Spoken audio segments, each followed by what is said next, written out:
Global emissions of CO2 in 2017 are projected to rise for the first time in 4 years, dashing hopes that a peak might soon be reached. The main cause of the expected growth has been greater use of coal in China as its economy expanded.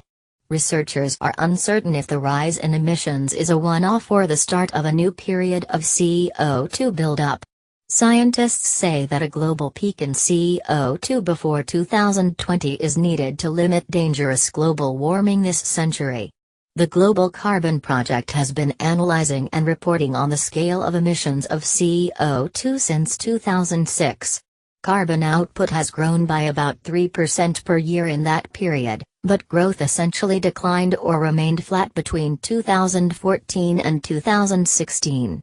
The latest figures indicate that in 2017, emissions of CO2 from all human activities grew by about 2% globally. There is some uncertainty about the data, but the researchers involved have concluded that emissions are on the rise again. Global CO2 emissions appear to be going up strongly once again after a 3-year stable period. This is very disappointing, said the lead author of the study, Professor Corinne Lacroix from the University of East Anglia. With global CO2 emissions from human activities estimated at 41 billion tons for 2017, time is running out on our ability to keep warming well below 2 degrees Celsius, let alone 1.5 C. The most important element in causing this rise has been China, which is responsible for around 28% of the global total. Emissions there went up 3.5% in 2017, mainly because of increased coal use, driven in the main by a growing economy. Another important factor in China has been lower water levels in rivers, which have seen a drop in the amount of electricity made from hydropower, with utilities turning to coal and gas to make up the shortfall.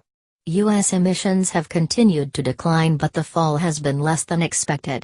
Higher prices saw a drop in the use of natural gas for electricity, with renewables and hydropower picking up the slack. Coal use has also grown slightly in the U.S. this year, with consumption up about 0.5%. India's emissions are projected to grow by about 2%, which is a considerable decrease from around 6% per year over the last decade. However, experts believe that this may be a temporary drop-off caused by a number of factors that have hampered the consumption of oil and cement. Action required. Europe also saw a smaller decline than expected, falling by 0.2% compared with 2.2% over the last 10 years. One common theme around the world is continued use of gas and oil, says Professor Lacroix. There have been lots of ups and downs in the use of coal, but in the background there has been no weakening in the use of oil and gas. And that is quite worrisome. The report has been launched in Bonn, where UN negotiators are trying to move forward with the rules for the Paris Climate Agreement. Researchers involved with the study say they are not moving fast enough.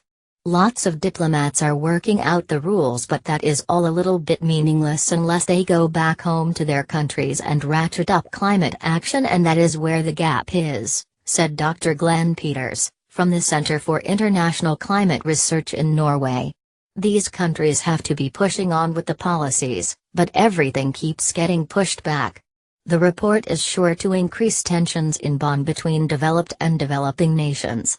There is increasing resentment about the fact that all the focus is on future commitments made under the Paris Climate Agreement, but very little on the years before it becomes active. Poorer countries want the richer ones to increase their carbon-cutting actions over the next 3 years. The climate will not let us wait until 2020 when the Paris Agreement comes into force, said Nicaragua's chief negotiator, Paul Aquist. Climate change is happening now, and it is vital that immediate actions to cut emissions become a feature of this summit.